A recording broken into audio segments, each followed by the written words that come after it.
Hello and good evening. Welcome to Live Irish Schmitz. A little bit later than expected. Had a little bit of a technical issue, but it's all resolved now. You'll be glad to hear. Hope you're having a good weekend. Happy Saturday to you. This is episode 94. Tonight we're back to the Dindsenchas. This time we're talking about Bóinne, that massive complex of monuments, of which Nath, Douth and Newgrange are the best known, but which, as you've possibly seen from my recent blog post, that the complex is ever expanding. Not that there are new monuments being built, it's just there are monuments that were previously not known, still being discovered in 2020. Imagine. Fantastic stuff. Hope you're all keeping safe and well. Sorry for the delay. We'll get to it very quickly this evening. Jackie Stevenson says hello on YouTube. That's the reason I'm late. The YouTube feed wasn't set up. I had forgotten to do it. So my apologies. Jackie Stevenson says, hello, Anthony on the MythFlix tour. Missed 2 lives, but caught up and I'm ready for another great episode. Jackie, Fáilte, you're very welcome along this evening. Daisy Peters says, Céad Míle Fáilte, Anthony and everyone. My dearest tour of the MythFlix. Brightest blessings to all from me from Rio de Janeiro. Here we're having a very hot winter. It's so crazy, this weather. Well, the sun has shone again here after a very dull day and a little recent bit of rain. The sun is shining here again, I'm glad to say. Mandy McCurl says, hello everyone. Hope you're keeping well. The midges are feasting tonight. Hopefully they won't feast too long or too much. Seattle Gal says hello from Seattle. Fáilte. Saoirse Ní Ceandáil says Anthony agus an tua. Cad mar tá sibh Tommy Gama Saoirse. You're very welcome to Fáilte Roat. Erica Rivertree says hello from Louisville, Kentucky. Banachty, Erica. And on Facebook, Megan Walters is the first of the commenters tonight. Giaguch Megan. Barbara Kling says happy Saturday to you too. Thank you, Barbara. Elaine Dent Lingenfelter says yay. There you are. Hello again from Whitney, Texas. Fáilte, Elaine. Barbara Barney says hi, Anthony. Giaguch. Alan May says hello. Fáilte Alan. Rowan Grove says greetings from cloudy Colorado. Hope all are well. All in good form so far. And Garrity Smith says hello. Giaguch and Melanie Lynn is watching. Fáilte, Melanie. Don't worry, I won't divulge the content of it, but I was very, very glad to receive your email. Aaron Duretz is watching. Hello, Aaron. Fáilte, one of our regulars. Dean T says great. There you are, my cats and birds. Nick Eska Casterton says, hello, Anthony. Great to be back. Hi, all the amazing tour. Fáilte, Nick. Very good to see you, as always. Nora Gaffney O'Connor says, Giaguch Anthony agus tua go léir. See, lovely today. Yes, indeed. Sounds nice, Nora. Lovely thing to be able to go for a dip in the sea every day. That was a brilliant trip to Newgrange today. Thanks, Anthony, said Ralph. Can you believe? I think that is one of my most watched videos of all time. At one point, there were 475 live viewers, and Facebook this evening tells me that a total of 22,000 people have seen that video. It's astonishing stuff. I was out there with my son and one of the dogs, and I just said, but sure, why not go live and give them a little bit of a treat? And it's so quiet out there. It's lovely. And I don't mean this in a bad way. Generally speaking, there are busloads of visitors coming there all through the day, every day of the week, Saturday and Sunday included. It was nice to spend an hour there today and to not have any of that. Only company were the birds and the occasional passing car. It was wonderful. I'm glad you enjoyed it, Ralph. I was sitting here refreshing my phone, says Megan. Yeah, I apologise. It's just one of those things that slipped my mind. Kelly Edmiston says, hello, my good people. Mythical Ireland tribe. Fáilte, Kelly. Good evening to you. Susan Scott says, hello. Happy Saturday. All great to be here. Lovely to have you here, Susan. Hope you're well. Mariana Dunn says, greetings all from Virginia. Trononoa, Mariana. Fáilte. Kathy May Deo says, good evening, Mr. Anthony and Atua. So happy to get a full live MythFlix. Always a pleasure to have you along, Kathy. Dave Russell says, hi, Tua. Fáilte, Dave. Alwyn Roy Badziak says, loving the surprise visits to Newgrange and says, hi all. Fáilte, Alwyn. Therese Martineau Flight says, hello from Boston. Banachty, Therese. Very welcome. Or is it Therese? You're very welcome along. Martin Doheny says, good evening, Anthony, and all the tour from a pleasant, warm and sunny South Kilkenny. Listen, let's talk about Kilkenny for a second. Kilkenny is always pleasant, regardless of the weather. Isn't that true? Lovely part of the world. Paula Snow Queen says, hi, folks. We'll catch you in the Rewind family night with Artemis Fowl, Hills of Tara, and Judy Dench with a dodgy Irish accent. enjoy it immensely, Paula. We'll see you on the rewind. Long T Menno C says, hey, Anthony and fellow Tua, ready for some more MythFlix magic. Fáilte Long T, great to see you. Dean T says, Rainbows, Tony and group, sláinte tonight. Sláinte ort, Dean. Judy McQueen says, hello, Gia Gutch. Judy Rowan Grove says, I missed the Newgrange live trip, but I'll catch it presently. Look, I'll try and do a few more. When I'm out in that direction, I'll try and... I need to get back to the Hill of Tara too. But you were spoilt there. Margaret Ring, my fellow admin on the Mythical Ireland community group, gave you a live there the other day, which was lovely. Alan May says, Virginia here as well. Fáilte, Alan. Melanie Lynn, hello, Anthony, and to a perfect day writing story under blue skies and now Irish myths. Sounds lovely, Melanie. Aaron Durrett, love to Anthony and beloved Tua from heavenly Vashon Island. Yes, indeed, lovely part of the world too. Marcelo Jimenez, or is it Jimenez, says hello from Cove. Hello, Marcelo. You're very welcome along. Eva Anderson says, good evening, Anthony and everybody, from a very warm Gothenburg, where it's 27 degrees. That is Celsius, obviously. Been biking 20 kilometers today and had a swim in a lake. Do you know what? That sounds just lovely, Eva. Yvette Tillema says, hi to my lovely friends in the Tua and to Mr. Murphy. Fáilte, Yvette, nice to have you along. Margaret McKenna says, hi all, Gia Glitch. Danilo Paparello says, ciao, Anthony, happy Saturday, good weekend from Italy. Ciao, Danilo.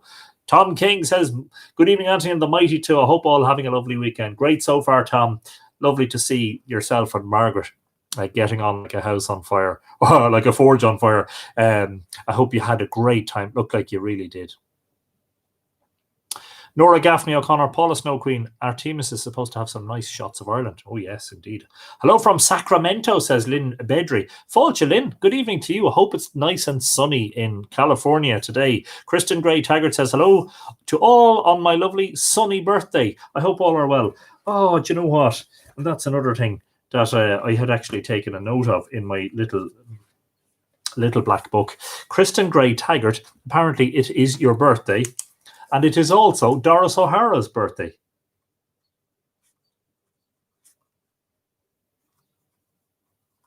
I think everybody should wish them a happy birthday. I hope you're having a great day. Happy birthday to both of you.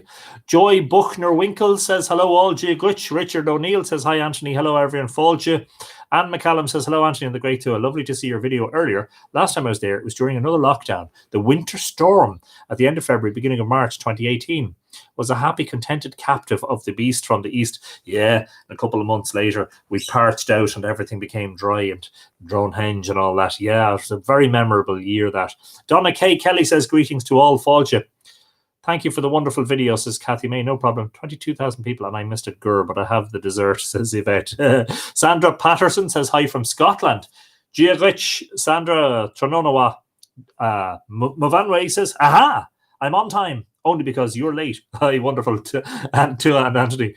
I'll have to watch the Newgrange film. I've had a message from Paul Gowan, who can't join at the moment, to say hello to you all from County Clare. Oh, okay, Paul. No problem at all, Paul. We'll catch you later. No problem. Neil Hughes says, Trononawa, Anthony from Coatbridge in Scotland. Fáilte, Neil, always a great pleasure to have you along. From Alba, Alex Casterton is in the house. Says, evening, Anthony and Tua. Fáilte, Alex. Good evening, all from Abruzzo, says Beth Amos. Hello, Beth. Fáilte. Anne McCallum says, yes, we did. Had the place to ourselves that winter. Brilliant, yes. Debbie Daly, it was brilliant to be at Newgrange with you and our Tua tribe. Thank you. Yeah, I decided not to say much because it just seemed like it was nice just for people to enjoy it without commentary.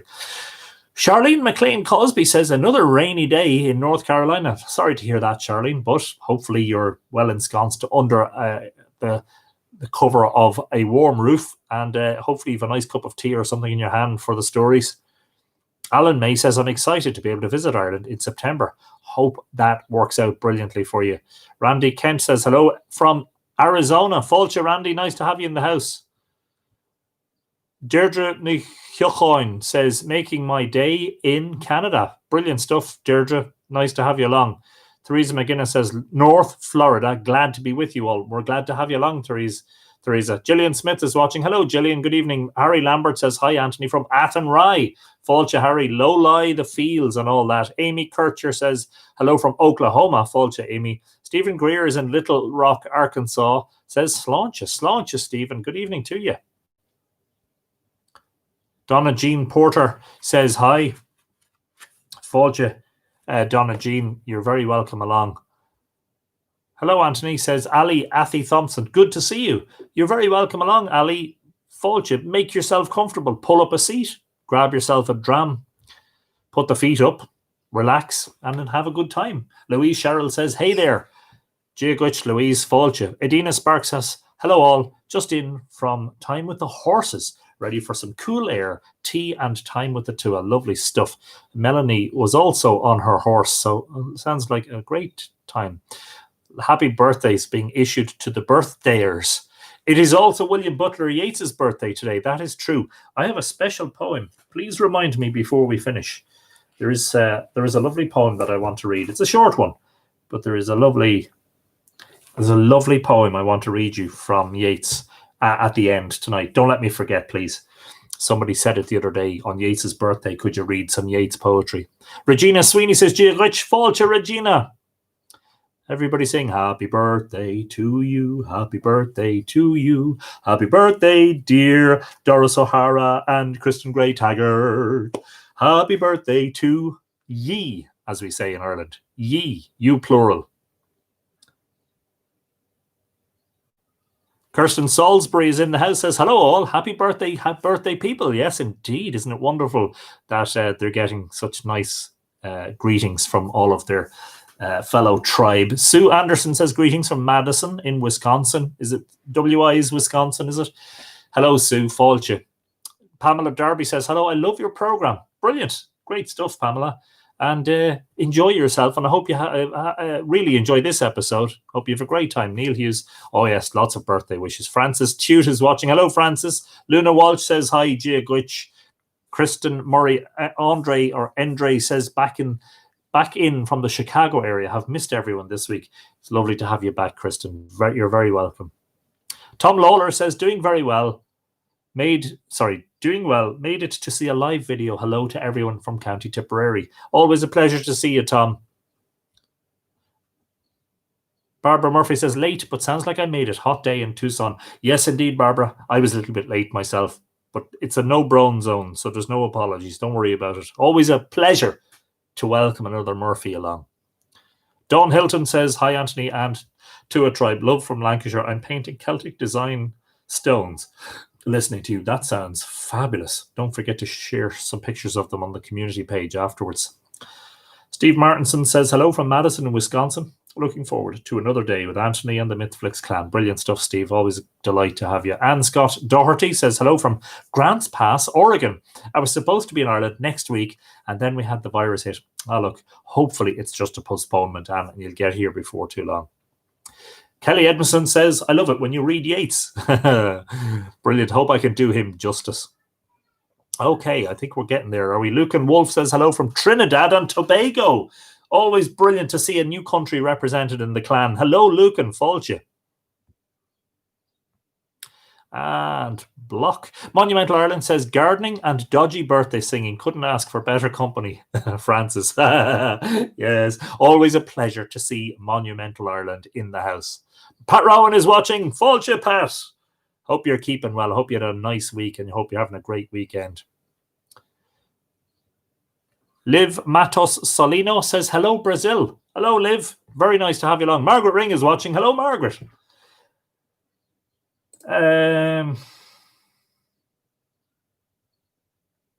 Yes.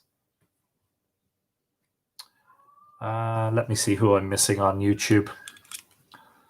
Quite a lot. Seattle gal, yes, we said hello. Saoirse, we said hello. Erica, yes. Tim Vale says, Thomas from New York. Thank you.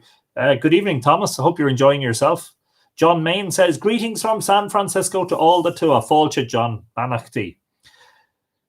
Maze Marion says, hello from lovely sunny Alameda. Fáilte, Marion. Flower Child is in the house. Sorry, I have to scratch my back. You scratch my back, I'll scratch yours and all that. Flower Child says, Newgrange is amazing. I can't disagree. Tarini Pendleton says, Banach the all, Banach the earth. Tarini. Jackie Stevenson, hello, dearest. Daisy, Mandy, Flower Child, Erica and all. Connor Puckle says, Giariv Anton August 2 MythFlix Banachty O'Galiev. Missed a few episodes, but will gladly catch up ASAP. Connor, lovely to see you. Enjoy the episode. David Barrett says, Conus a thought to Anthony. I'm in fine fettle, David. Thanks for asking. Desiree Riley's in the house on Facebook. And a few birthday wishes for the various birthdayers, which is brilliant. Grace Walker says, hi, Gia Gutch, Grace. Jennifer Ho says, aloha, Folcha from Hilo, Hawaii. Brilliant stuff. A very good morning. Must be early morning there in Hawaii. Good morning to you. Margaret Ring says, hello, Anthony and all the lovely Tua, Folcha, Margaret, Tarini Pendleton. Am I imagining it that I just saw Tarini Pendleton on YouTube and now I say, okay, watching on both. Fine. Get double the thrill for your money. Fiona Nagula Chiara. Hello, Fiona. Good day, Anthony, from Western Australia. It is such a great pleasure to see you, Fiona. I hope you're keeping well. Brilliant stuff. Good morning to you. It must be very early in the morning there. Is it 3 a.m.? Is it 4 a.m.? Laura O'Doma Troy says, good evening to a nation. Folcha, Laura. Okay, I think we're up to date. Now, let me just take a note. Desiree Riley says, hi, Anthony and the Tua. So happy to be here for a live episode again. Hope everyone is doing well. All in good form, it seems, Desiree. Nice to see you along. So that would be 16 minutes. Wow. Good stuff. Just a reminder that the people celebrating their birthday, Kristen Gray Taggart and Doris O'Hara, neither of them will tell us what age they are. That's perfectly okay. And it is also W.B. Yeats's birthday. Today, we're back to the Dindsenchas. We are turning to the metrical or the verse Dindsenchas, having done an episode last night on the prose Dindsenchas of the Hill of Tara. We are back to Bóinne, or as it was spelt back then, Brú na Bóinne.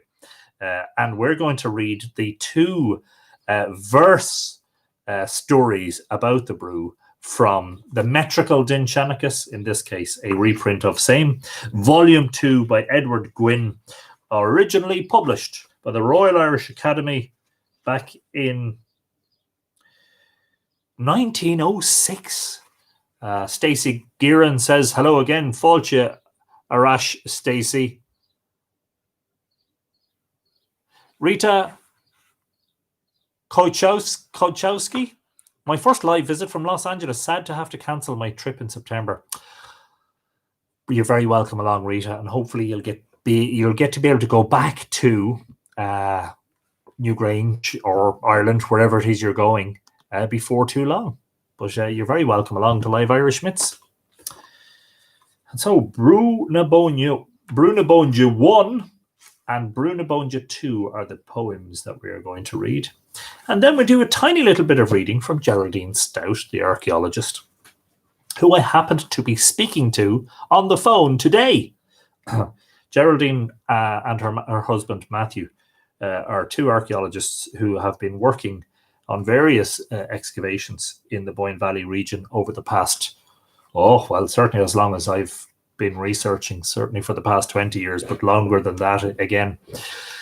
And in the summer of 2018, when Dronehenge was discovered, they were excavating what turned out to be a late Neolithic cursus monument very close to Dronehenge, only probably about 300 or 400 meters away in one of the fields at Newgrange Farm. Last year, they were digging the medieval grange at Baymore outside Drogheda, which was which was like I don't know what you'd call it, almost like a grain drying enterprise for sending grain back to France to the mother house to keep the monks fed. It's an extraordinary thing. Bernie Courtney says, how's it going, folks? Bit late, better late than ever. Folcha, don't worry about it. Bernie, you're welcome along. Siobhan Heffernan says, cheers, Anthony. Hello, Siobhan. Hope you're well. And Hazel Bartley O'Hanlon says, greetings from Balbriggan. Brilliant. Brú na Bóinne 1. Bright it is here, O plain of Machindog. And of course, Machindog, straight away in the first line, we have to do some explaining. Machindog was Machanog Angus, the son of Dagda and Bowen, that was known as Angus Mach Og or Machon Og, regularly translated as the young son, because according to his parents, young is the son who was conceived at the beginning of the day and born between that and the evening time, which speaks about the miraculous nature of his birth. When Dagda entered the house of Alkmaar and sent Alkmaar away on an errand, Alkmaar would think that he was only away for a day, but in fact a magic spell had been cast upon him and he was away for 9 months, enough for you know what to happen, and for the child to be born, and then secreted away to Bríle in the Midlands to be fostered by Midger. Hello from Pakistan, says Ghani Salman.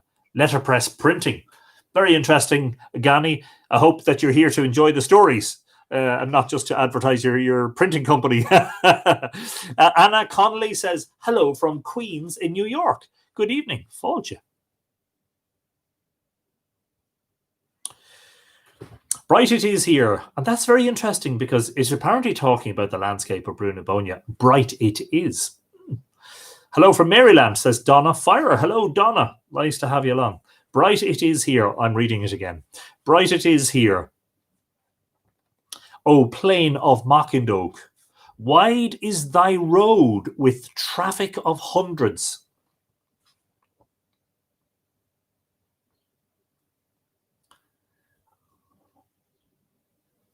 Anne Geraghty Smith says, and fostered well was he. Indeed he was. Catherine Flynn says, hello from Vancouver in Canada, way off in the west. Hello, Catherine. Good morning to you. Good evening from Ireland, and good morning to you. Thou hast covered many a true prince of the race of every king that has possessed thee.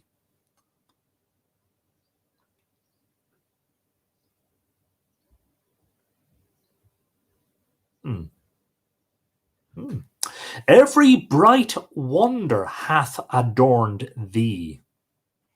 Heroin Grove says, traffic of hundreds. It's the tourists. Yeah.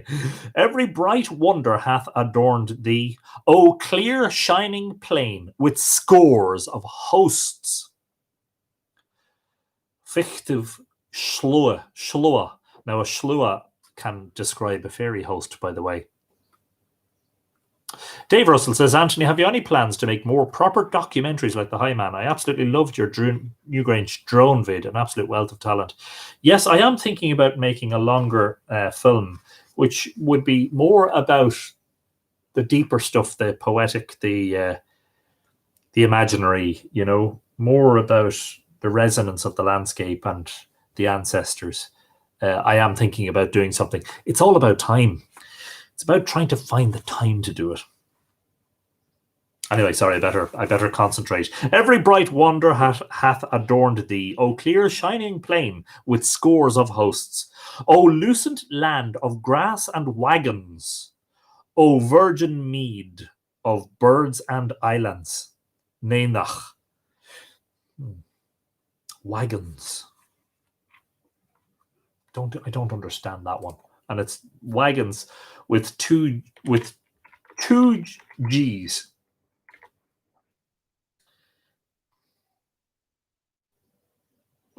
Anyway. Achir ferach fenach feig.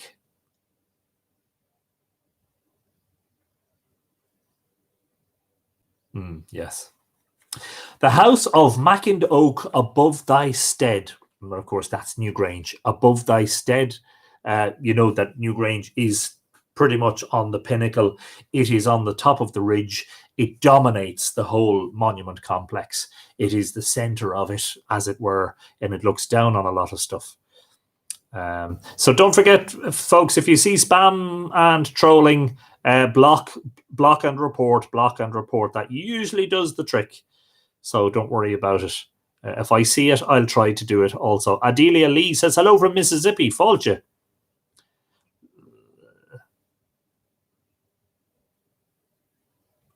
Yeah, just do your best to block any spammers and trollers. The house of Machyndoke above thy stead. Chech Machyndoke os dodind. A royal sod with true hospitality. There come in sooth above thy brown stream hostages from the fairy hills of all Erin thither. And of course, the fairy hills is again translated from she, which, as we know, is the old word for those mounds and hills that were seen to be the entrances to the other worlds, the places where the Tuatha Dé Danann reside. Thomas Crocock says, good evening, Anthony, watching in downtown Drogheda. Brilliant stuff, Thomas. You're probably the most local viewer this evening. Good evening. Fáilte.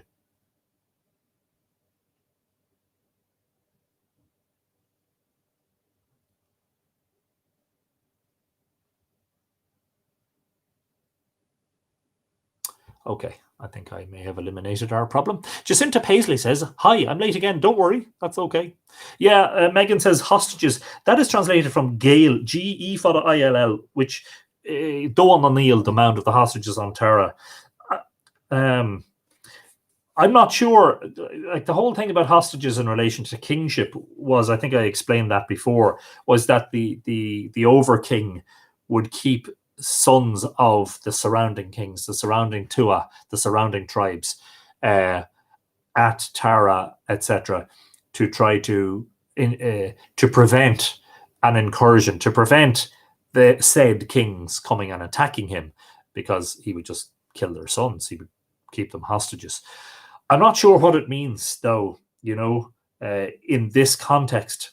I'd like to see a sort of a wider exploration of it, The daughter of bold Pharaoh lies on thy floor. And that's translated Ingen Forend, Fort Lor Lund. Yeah, just you'll probably forgive me if I sort of get distracted and go and look on the dictionary of the Irish language for words and see where this Pharaoh comes from. Sorry, bear with me a moment, if you don't mind. And if you do, well, bear with me anyway. Forend. Yeah, Foran, Forann, is Pharaoh.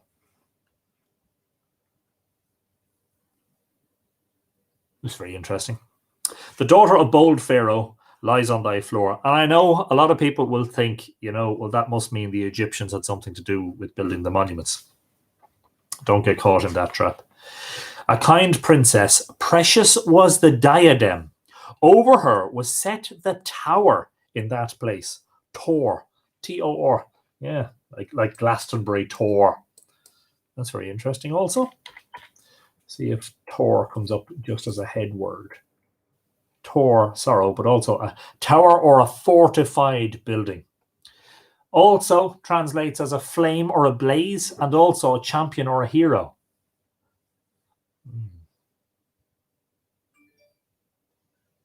Over her was set the tower in that place. I'm inclined to think that that's a pillar. It can be too. Very interesting. I'll read that whole stanza again. The daughter of bold Pharaoh on thy floor lies, is in square brackets, lies on thy floor. A kind princess, precious was the diadem. Over her was set the tower in that place. Not sparing was the dirge over her head. And this is a little bit like the Tara Dindsenchas as well, and a little bit like the Nouth Dindsenchas, because it seems to be indicating that a female is buried there and something built over her, whether that's like a mound or some sort of a monument or some sort of a stone, a memorial stone. A tower or fortified building doesn't sound right, but however, who knows? I see the clear pool of Feach of the warriors. Find Feach na Fian.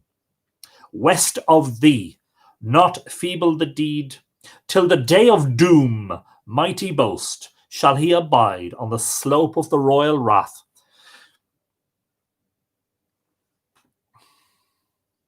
Aaron says, no, the children of royal households were freely given to other royal households by their parents, a way of creating ties without actually marrying. Yes, but of course, don't forget that is a medieval practice. Does that go all the way back into prehistoric times? We can't say. And of course, the pool of Feach is Lin Feach, which is where the famed salmon of knowledge was caught. West of thee.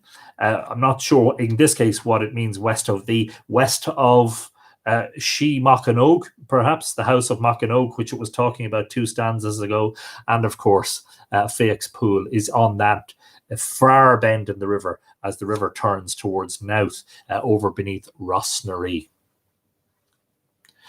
Philomena Breen says, Fáilte from the world, sorry I'm late. No brown zone. We don't say sorry here, Philomena. It's perfectly okay. Don't worry.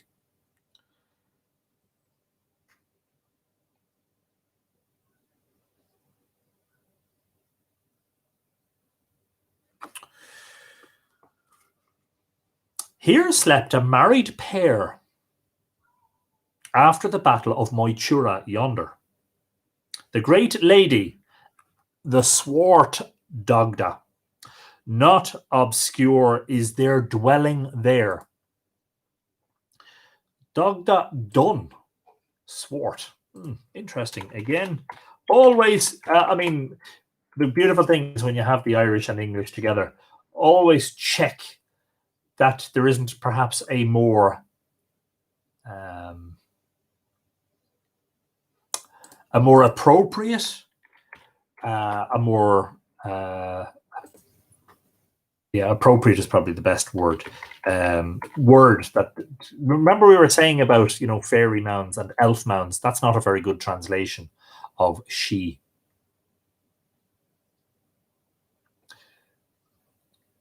And what even does swart mean? I don't know what that word means. Swarthy, okay. Dark complexion, right? Okay, fair enough. Then that is because dun is a word that means, well, it means many things, but it means generally dun brown, apparently a light browning, inclining to a yellow or red. Tawny or fawn coloured, of clothing or of leather, of hair or complexion, dark brown. And Dunhuilach means hazel-eyed. So there you go.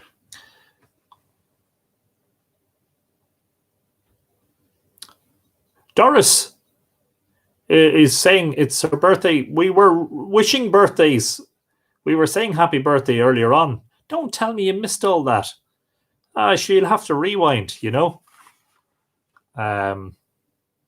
Yes, Doris, we were wishing you, Doris O'Hara and Kristen Gray Taggart, both of you are celebrating birthdays today. And a very, what's the word? Very substantial, not substantial. Oh, I hate when I can't think of the right words. I must be tired. A very significant birthday today also, celebrated by W.B. Yeats. Here slept a married pair after the battle of Moytura yonder. The great lady in Ben Moor, Agus in Dagda Dun, the swart Dagda, or the brown Dagda. Very interesting, because Dagda is not normally described in those terms. He's described as red, but not brown. Not obscure is their dwelling there. The grave of the Mata after his slaying is plain to see on thee, O Brú, studded with horses. The sea has rotted his bone, whence pleasant Invercoltha is named. And of course, this relates to the Mata, the monster that we had an episode about a while back. We had, didn't we? Sorry, just bear with me one moment. Shall I inform, or shall I find out which one that was? Mata. Newgrange Lech Ben and the Mata was episode 76.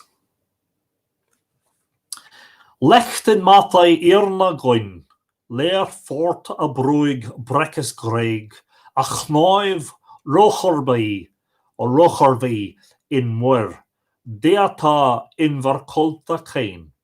Cain, that's that word again. Do you remember we were saying about Tara, Drum Cain, the beautiful ridge, but there was another meaning that Cain was a person after whom the ridge was named. The grave of the Mata after his slaying is plain to see on the O Brú, studded with horses. So in other words, that the place where the Mata was buried is plain to see.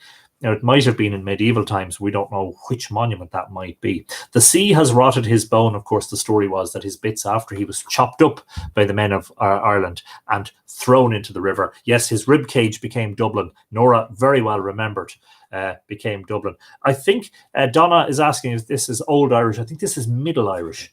This is Middle Irish.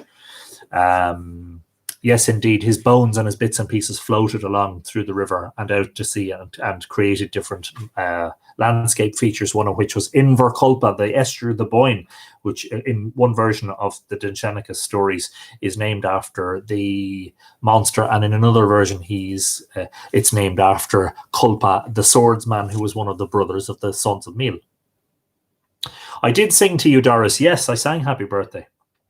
The hide of the cow of undying Boadan over the cheek of his yellow-white stone, the precinct of the staunch, keen warriors, about the eastern level of noble Nemed.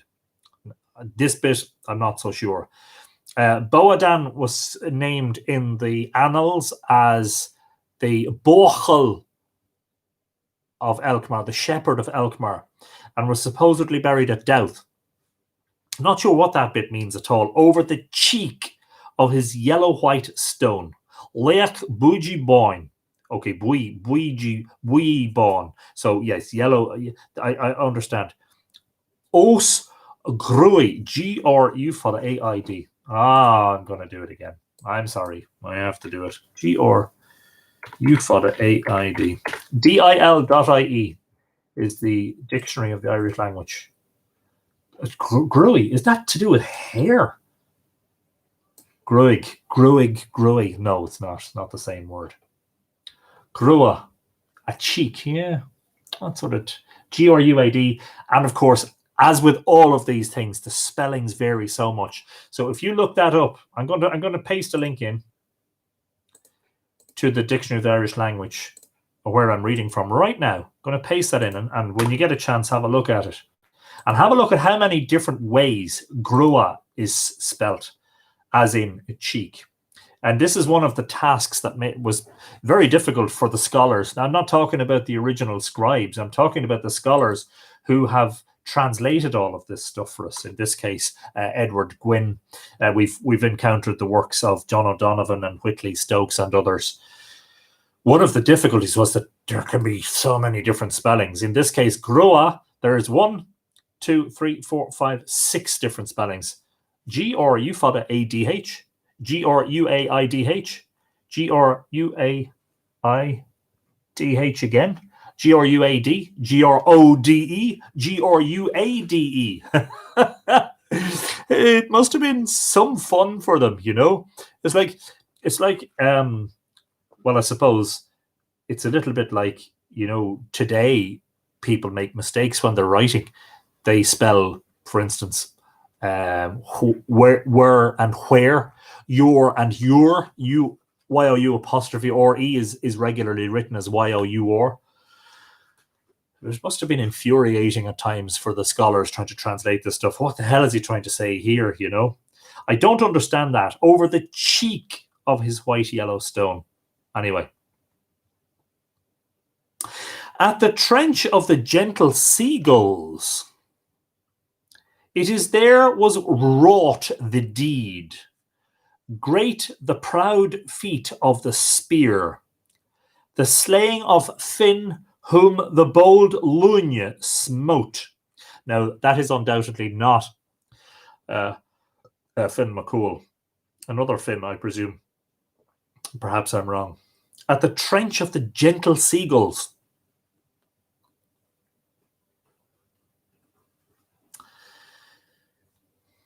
He ferta na fallen fand, is and romaded in glond, more in gnieve na ola dorind, echt find forfin lunya lund. There it is in Irish. In thee was born a beguiling boy, Mellachmach, M-E-L-L-A-C-H. Here we go again. Go on. Yeah, I know yous are enjoying this. I know I am.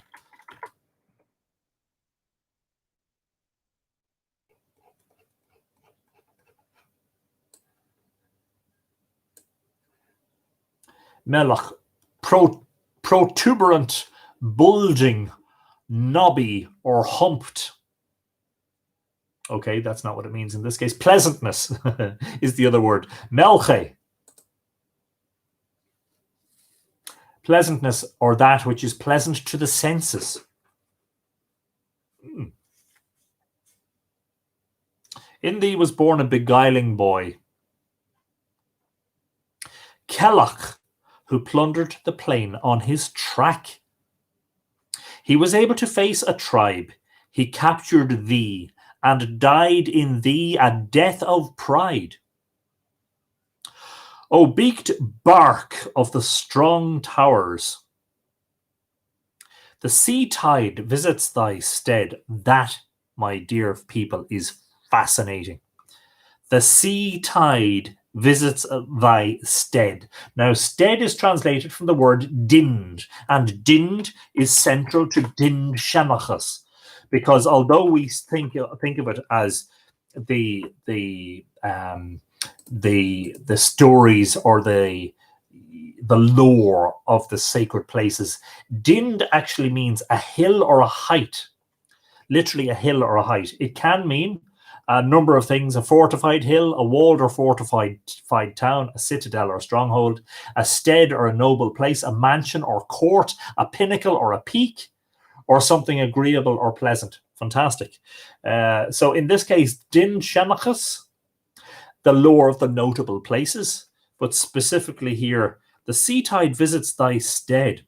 From the days of Crimthand Nia to Nile, thou wast the burying place of the fair-haired warriors, Nafian Find. Now that doesn't necessarily translate as fair-haired, but it just means the fair warriors. Yes, Nora, the tide goes up as far as Brú na Bóinne. At least it did in prehistory. I think I've spoken about this before. The late Professor Frank Mitchell, who was a geologist and an anthropologist and an archaeologist, he was many things. He was a polymath.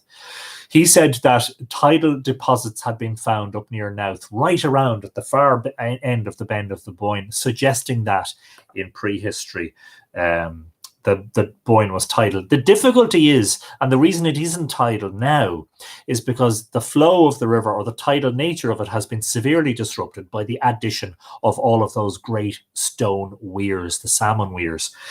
And that has dramatically altered, well, maybe not dramatically, but it has certainly altered the tidal nature of the Bóinne. The first of those weirs is to be found at Old Bridge, where the obelisk bridge crosses the river there. If that's not a weir, it's a ford, and there are lots and lots of weirs said to have been put in place there by the Cistercians in the 12th century. But probably some of them are older than that. But yes, incredible. And of course, look, the late Neolithic phase at Newgrange and the Neolithic phase and the whole Neolithic phase requires the builders to have brought giant stones up the river, and probably from not so far away, but probably they would have had to have brought huge oak boughs to be used for all of the timber monuments, the Great Palisade, Dronehenge, and the other timber monuments, the Great Four Posters, etc., etc. Fintan Feradach of bloody battles possessed thy land, the strong prince. Tuol Techtmar, lord of our clans, thy bare sepulchral soil sustains. In other words, Tuol Techtmar and Fintan Feradach Fintan Feradach possessed the land. Tuol Techtmar is sustained by it. I think that basically means they're both buried under there somewhere. Fedlamed, the lawgiver, is in thy tale. He was a warlike wight on every chase. They are not at enmity in the ground. Thou hidest Cun the Just, the 100 fighter. Allegedly Cun of the 100 battles. Cun Céad Cahach, one of the famous kings of the Hill of Tara, one of the famous high kings of Tara, is said to be buried somewhere at Brú na Bóinne, according to Dindsenchas tradition. One must always be careful about that, because the belief always was that Brú na Bóinne was the burial place of the Tara kings, until it was later found out, of course, that Brú na Bóinne is largely a prehistoric landscape and pre-Iron Age and pre-medieval, early medieval times, when a lot of these kings were supposed to have reigned. Helen Guinan has entered the house very late. Hope everyone's well. Your Majesty, I bow low in your great honour, in your great presence. Yeah, so a wight is someone who builds things, isn't it? There came not art highest in rank. Art as in one of the kings again, and of course Cormac MacArt was Cormac, son of Art. There came not art highest in rank, round whom rode troops on the battlefield. He found a grave, proud and lofty, the champion of the heroes, in Lochar Jarrag. In other words, he wasn't buried at Brú na Bóinne, he was buried at Lochar Jarrag. And that translates, by the way, Jarrag is red, Jarrag, and Lochar means a rushy place or a marsh. Remember, we were talking about Lochar Alva, the old place name of the Fornox complex. There came not Cormac free from sorrow. After receiving the truth, he affirmed it. He found repose above limpid Bóinne on the shore at Rossnaree. Now that is in reference to the fact that Cormac MacArt had been baptized apparently by St. Patrick and had found the faith, the Christian faith. He wanted to be buried, at Brú na Bóinne, but when his friends brought his body to try and cross the Bóinne rose up and refused to allow them to cross, and he was buried on the southern shore of the Bóinne, and his grave is pointed out today, Cormac, on the shore at Rossnaree, on the southern shore of the Bóinne, opposite all the prehistoric, let's call them pagan for the purposes, monuments. Carbre Lithachar lies on thy soil. Fechu Sratine, noble and famous, Mirdach Tirach from the hill, and King Yochu, father of Nile, and that would be Yochu Yochu.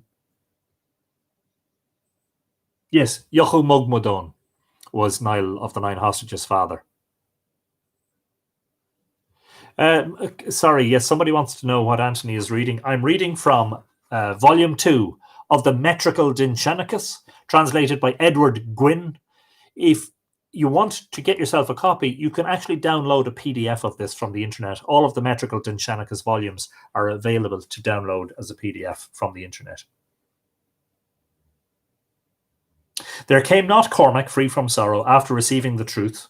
In other words, he was baptized into Christianity. He found repose above limpid Bóinne, limpid meaning completely clear and transparent. He found repose above limpid Bóinne on the shore at Rossnaree. Carper Lificar, okay, we read that. There came not Nile, a cry that is not false. Unlucky for him, the course he rode. After going 7 times to Scotland, the place where his grave is was known. Thereafter came the pure faith to my foil, and that is the Plain of Destiny, or I think that's just another name for Ireland. A law that came not too soon, so that each lies in burial grounds of holy men, to sever them from iniquity and sin. Thou hidest a brood bold and kind, O plain of the son of the swift Dagda. Let men not punish the worship of the great God. It is worse for them where they are in torment. And of course, yet again, a Christian incursion here, an incursion by the Christian scribe. But it is interesting that it is called a My Michin Dagda Dain, the plain of the son of the swift Dagda. In other words, that although Newgrange, after Angus dispossessed Dagda of it, or in the other story, of course, in Tuckmark Etain and in Altran Chiagawater, he dispossessed Elkmar. It's interesting that it's not just the monument of Newgrange that is called Sheed Machanog. It's saying here that the plain was the plain of the son of Swift Dagda. In other words, the whole plain, the whole area was dedicated to Angus. They are transient, thou abidest, Every believing band rides around thee. As for them, their wisdom has befooled them. Thou shalt attain a noble age. Bóinne, or Boand in the Irish, B-O for the A-N-D. Bóinne, a spot right, green and bright. An omen with sound beside thee. There's an ellipsis there. And an omen with sound, ellipsis, beside thee. Another ellipsis. From you of the proud grandson of Shenvec, from the stead of noble poesy. Warlike and splendid is the centre of champions. Swift their stroke, noble their assembly. It is a fold of glorious chieftains with a track. It is a kennel of high-bred whelps. It is glorious. And that's how it ends. But not before a couple of verses were inserted to basically make sure that everybody knows that all of the people who weren't of the faith, weren't going to meet a very good afterlife, as it were. Brú na Bóinne, poem 2 to follow. O nobles of Bray, B-R-E-G, but with the Lenitian Bray or Brea. O nobles of Bray, and that's the whole plain of Brea or Brega, which stretches pretty much all the way from Dublin to at least the middle of County Louth. A might that is not deceitful, with feetful points, royal is the road. Know ye the story of every lord that is here in the Brú of Machynnog? Behold the fairy mound before your eyes.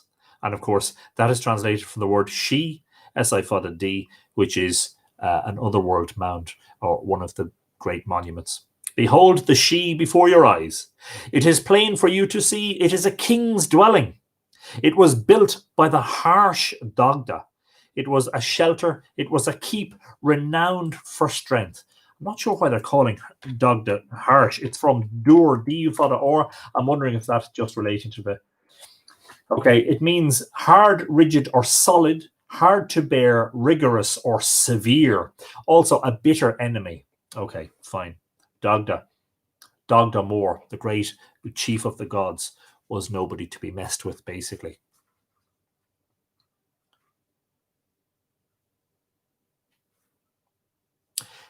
Annie, that's a very nice comment. I'm glad that you're enjoying the Irish, even though I'm probably not entirely sure of the pronunciation of some of the words. It was built by the harsh Dagda. It was a shelter. It was a keep renowned for strength. Behold the bed of the red Dagda. On the slope, without rough rigour, he paid noble court after the chase to a fair woman free from eld and sorrow. Eld? E-L-D? Anybody? What the eld is that? No idea. There you go.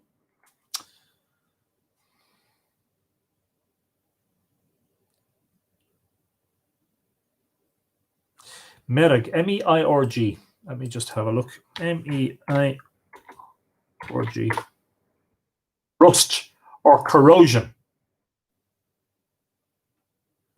Okay.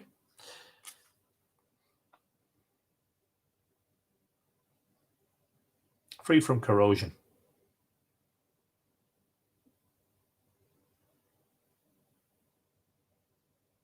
Stainless. Without sin, perhaps? I don't know.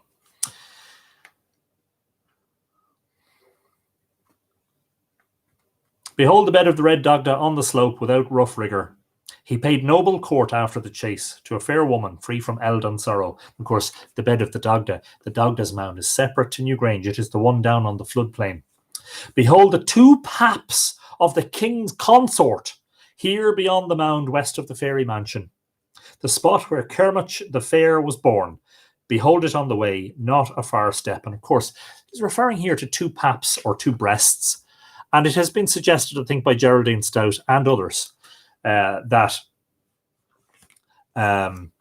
these were the two satellite mounds west of Newgrange, labelled sites K and L in the maps. If you've seen my post about the drought archaeology recently on the on the Mythical Ireland blog, you will know that there are two cairns there, actually, cairns K and L, and Geraldine Stout suggests that they correspond with these two paps that are west of the Brú. I'll just paste in a link to... no, sorry, I'm after pasting it. I've just pasted in the wrong link. I apologize. Ignore that one. It's the one after that. Paste. There you go. And I hope all of you who are learning Irish on Duolingo are keeping up your lessons. And of course it says here, not a far step. Whither came the wife of the son of noble Nemed to a tryst to meet the swift Dagda, and her dog after her, and that is of course Bóinne, and her lapdog, though it was a long journey from afar, allegedly from the well of Segish, or the well, Nectan's well. It's interesting here that it says Nemed rather than Nectan. Whither came Midger from Brú to bear off the prince? It was a lucky find. So he bore the Macindog from the ford with a shield in his protection, though he was weary. And of course, that is the story about how Midger came from Brú to Bóinne to bring away the child, Angus Macindog, to hide him and to foster him at Brú, but to hide Bóinne's behavior. Even though she was married to Elkmar, while Elkmar was away, she lay with the Dagda, and the child was conceived. Thereafter was brought a clever compact, the boy on that day 9 full years after, to his father. It was a short-lived joy to the loved Dagda at his house, and 9 years was the span of time in which Angus was fostered by Midger at Brú before finally being united with his father. Just bear with me 1 second.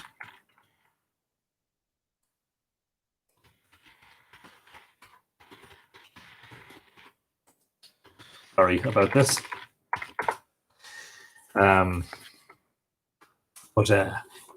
He was brought to meet the Dagda then. Entertainment was made for him by him for the king, in the mound by means of lasting deception. Thence is named, it is not a question without a key, Duma Treshk, before the eyes of the hosts.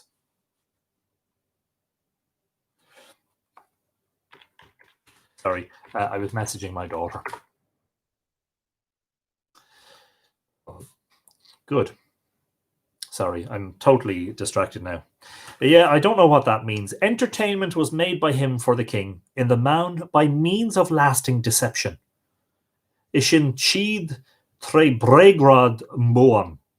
Thence is named, it is not a question without a key, Duma or Dua Treshk, before the eyes of the hosts. T-R-E-I-S-C. Much study, as you can see, needs to be done by me, not by anyone else. Much study needs to be done of the Dindsenchas.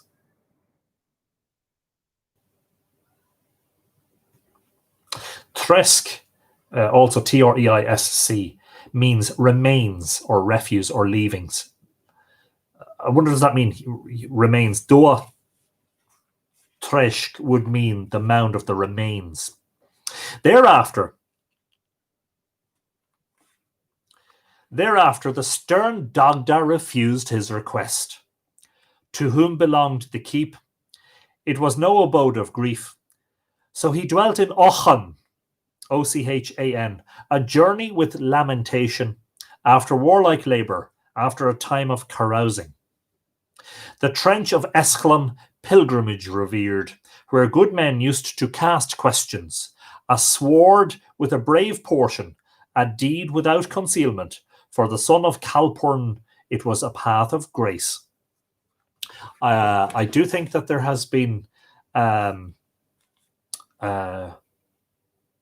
it's on the blog in relation to the links. The links are on the Mythical Ireland blog. It's mythicalireland.com. And if you go into the blog, you'll see them there. The one about the drought archaeology is the very first post in the blog. The one about all the previous episodes is about the 5th one down. Know ye the well of Bolk the Good, his successor throughout the plain, from whom he drew a draught, a drink for the host, in presence of a bright hero. Know ye the grave of Grim Kellach, surrounded by wailing in unison, the breeze was filled with the sound. By a swift, heroic pair he died, when he was in the north, on a foolish act unwise. A foolish act that was unwise. It was unwise and foolish. Know ye the grave of the horse of the king? In oil duv lecht gaura in rig, or ri, kinage free from rigour of need. He bore off victory from fleet ones of the bridle, at the will of the son of noble Irgalach.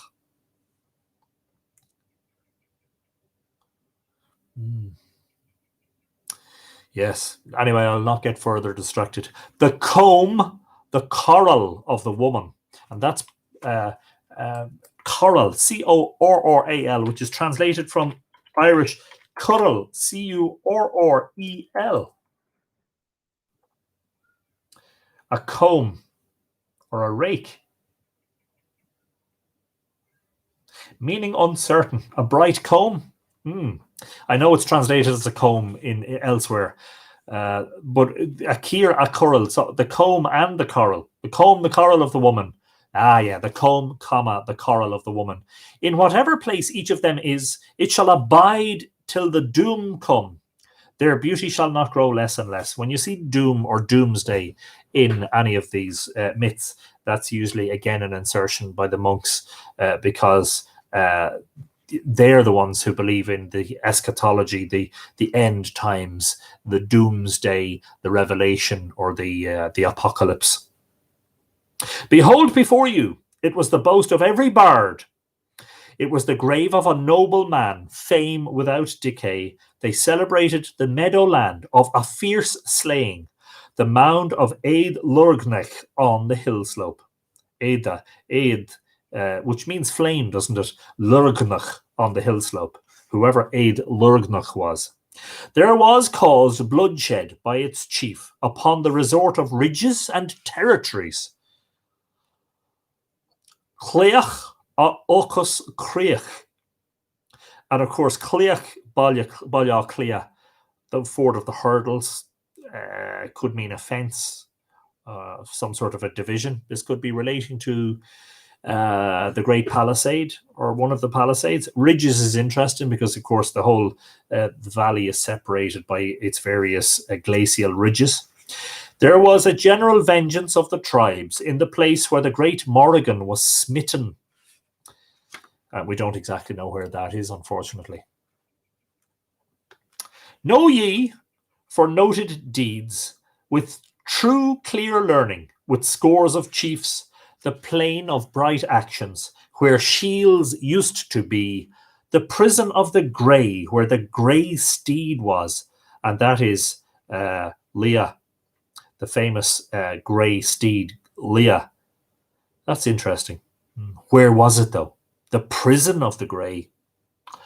Know ye that by the refuse of heads, the glen where the sluggish Matha dwelt, it was slain after the incursion of lithe hosts. Much havoc was wrought here.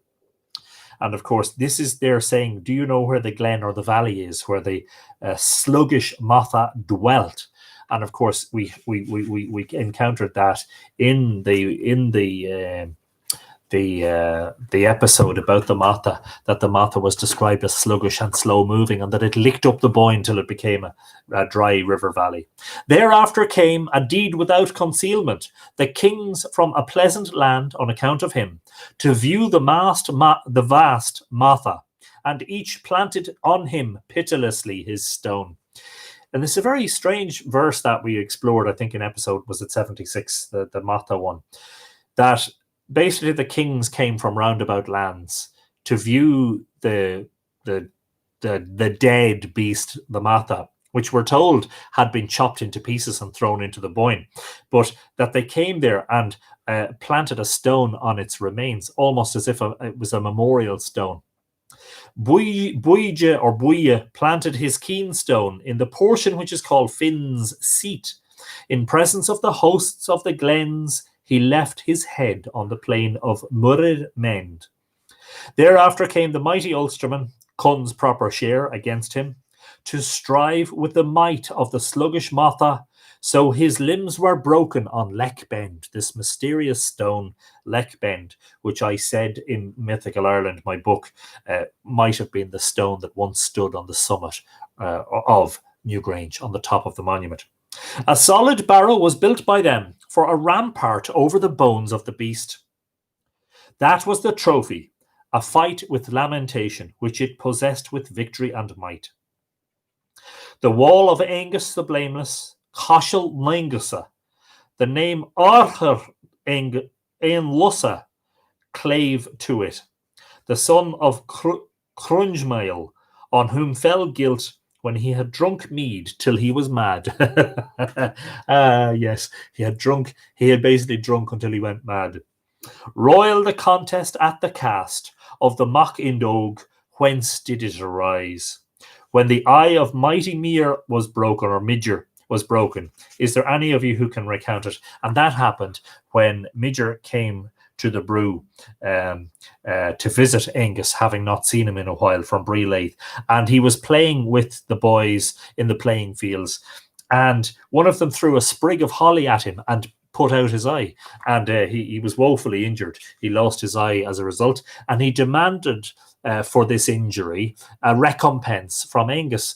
And Angus says, well, what recompense do you want? And he said, I want the most beautiful woman in Ireland, who happened to be Etain, hence the wooing of Etain, Tuchmark Etain. And that is actually the end of the story. The very last verse of Brú 2. Royal the contest at the cast of the Mock and Oak, whence did it arise? When the eye of mighty Midger was broken, is there any of you who can recount it? Well, apparently not too many. Angus the Blameless. I have other thoughts on that, says Anne Geraghty Smith. Interesting. Sounds intriguing. Let's have them. Not now necessarily. Send me an email. I am going to read very briefly from Geraldine Stout's Newgrange and the Bend of the Bóinne, published in, I think, 2002 by Cork University Press. Yes, indeed. And here Geraldine talks about the Dindsenchas. Somebody asked earlier on, is this separate to Seanchas na Relic? Yes, it is. Seanchas na Relic is a separate document contained in some of the manuscripts. But obviously they cross over, you know. In the study of pre-Christian landscape, scholars have attempted to correlate early topographical descriptions of sites contained in Dindsenchas Éireann with field evidence. This is done to identify early historic sites and gain some insight into their original function. Dindsenchas Éireann also highlights sites which early Christian society considered important.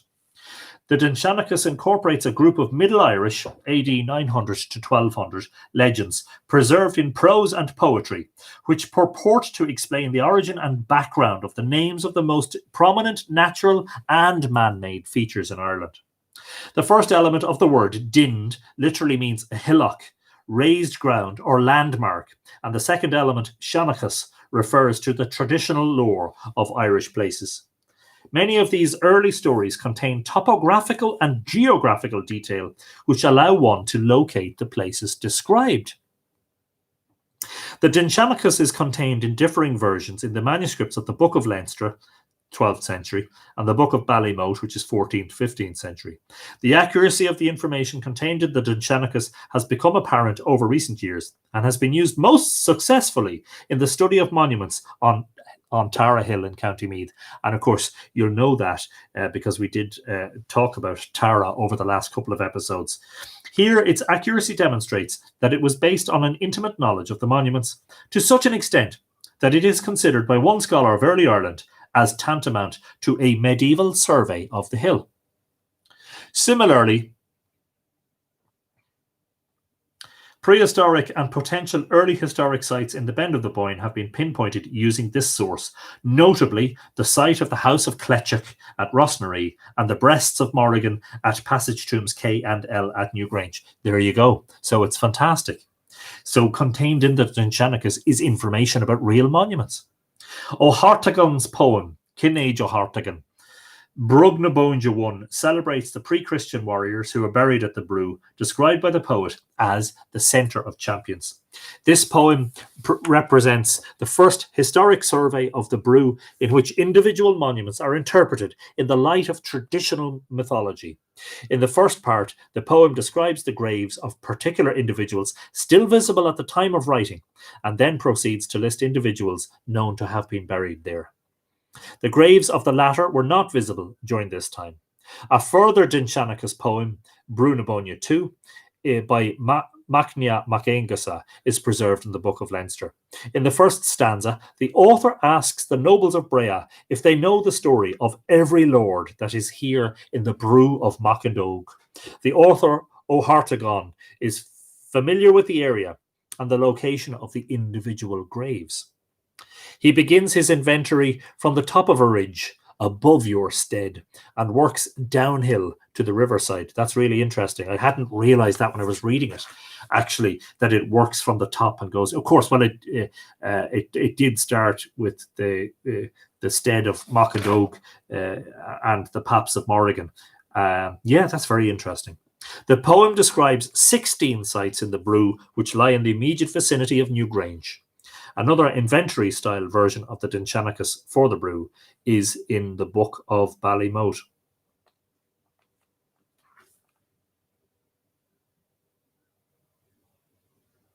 And Geraldine tries actually quite successfully, in my opinion, to identify certain of the monuments from those passages. But I'm going to have to leave it there because I see it's 11 minutes past the hour and we have kind of strayed beyond the time a little bit this evening, but that's perfectly okay because I have to give you, don't I, before we finish, I have to give the Yeats poem. Dave Russell has just reminded me of that.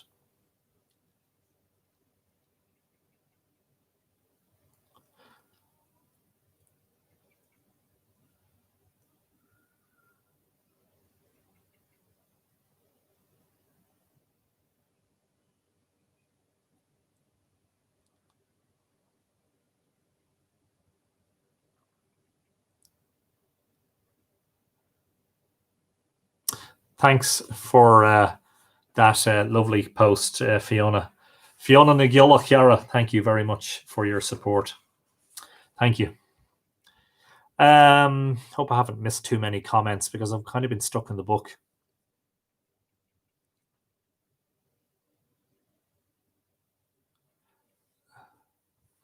Okay. Yes, the Woodsies are asking on YouTube, ribs from the Mata. Yes, the ribs from the Mata floated out to sea and down along and went into the River Liffey and formed the ford of the Liffey there. It's obscure, but it's very interesting. This is a very short poem, and I'm going to leave it there because I have to go and collect my wife and some of my kids.